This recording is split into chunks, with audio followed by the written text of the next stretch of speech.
I'm Rachel Esperanza from BSIT 2C. Today discussion we will talking about the components of a computer. Before we start, let me ask first, what is a component and a computer? Component is the parts or the important piece of the thing or the thing, while the computer is the electronic device that the components are here. So what are the components of a computer system? There are three components of a computer system. The first one is computer hardware. Second one is the computer software, and lastly is the liveware. When we talking about the computer hardware, it focuses into the parts of that computer, while the computer software is the application. There are two categories of computer software, which are the system software and application software. What is a system software? This is the software of a computer that control and work with that computer hardware, while the application software is the program or the application program. Ito yung nagke-carry ng task or designed to carry out a specific task which related to operation of the computer. There are two means of application software. These are the operating system and the software installed. And the third components of a computer system is a liveware. If we're talking about the liveware, this is all about the computer user or the humanware. If we're talking about the operating system, this is the software that support or operate with that computer. While if we're talking about the application installed or the application software, this is the computer software that perform a specific function. And now we will discussing about the peripheral devices of a computer and their function. If we talking about the peripheral devices, this is the device that provide with additional functionality. There are three main categories of peripheral devices. This is the input device, output device, and the input-output. Input device is the one that send data to the computer. The output is the one that receive the data into a computer. Input and output such as storage devices. The examples of these are mouse.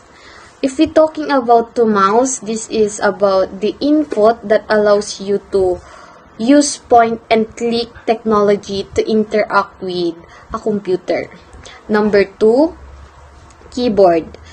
Keyboard are the common input device that user letters, number, and other symbol that give the computer information and instruction. Number 3 is the webcam. These input are about video cameras that connect to a computer. Like if you recording video blogs or making other videos. Microphone. These are an audio input device. The microphone feeds a sound signal to a computer where it can be recorded or streamed across the internet. Monitor.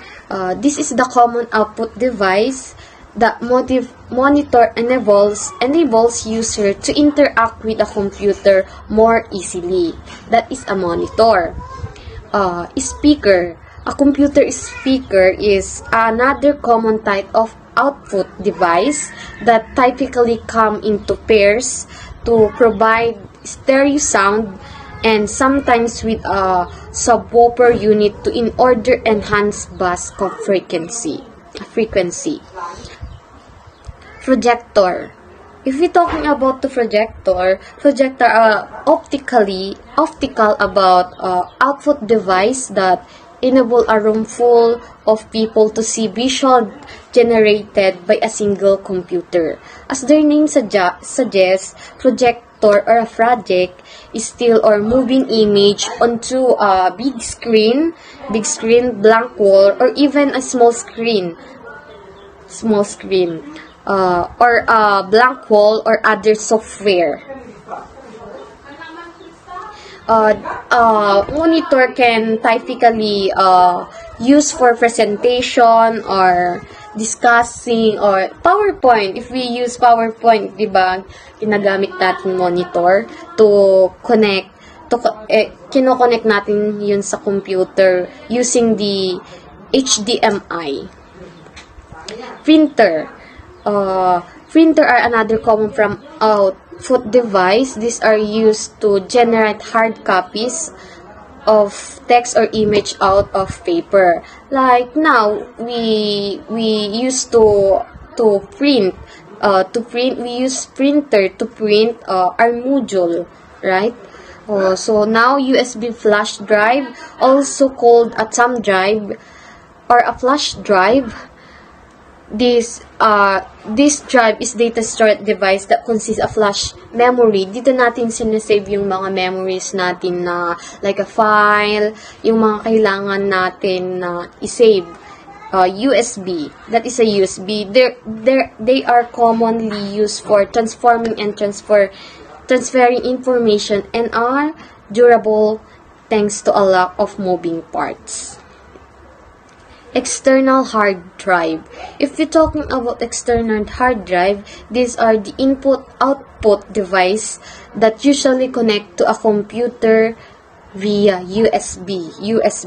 They hold relatively large amount of data and a plug-play drive functionality enables them to be easily with a variety with different computers.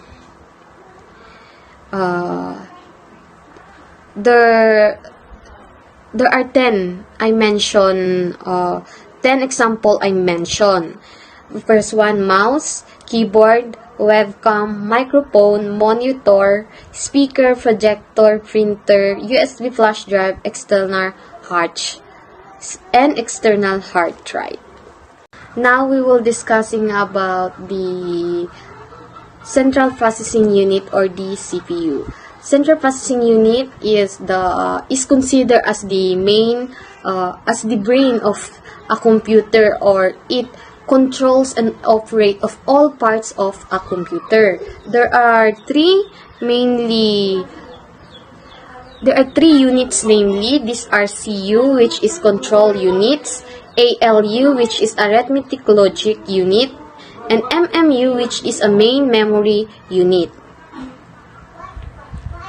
Controls unit, this is the unit controls the operation of all parts of the computer but not carry out any actual data processing operation.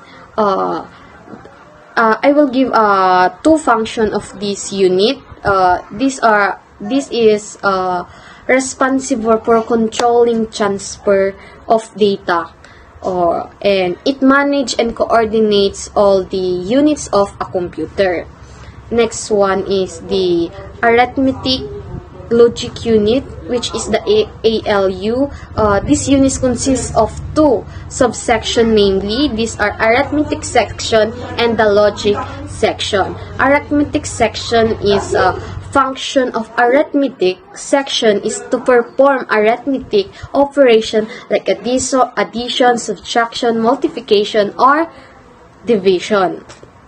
All complex operations are done by making repetitive use of the above operation.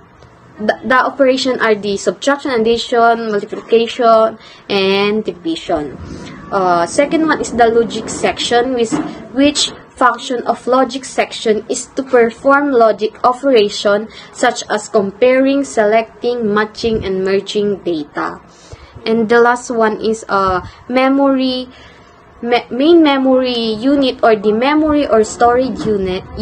This unit naman is can store instruction, data, and intermediate result. This function it stores all the data and the instruction required for the processing, and all inputs and outputs are transmitted through the main memory.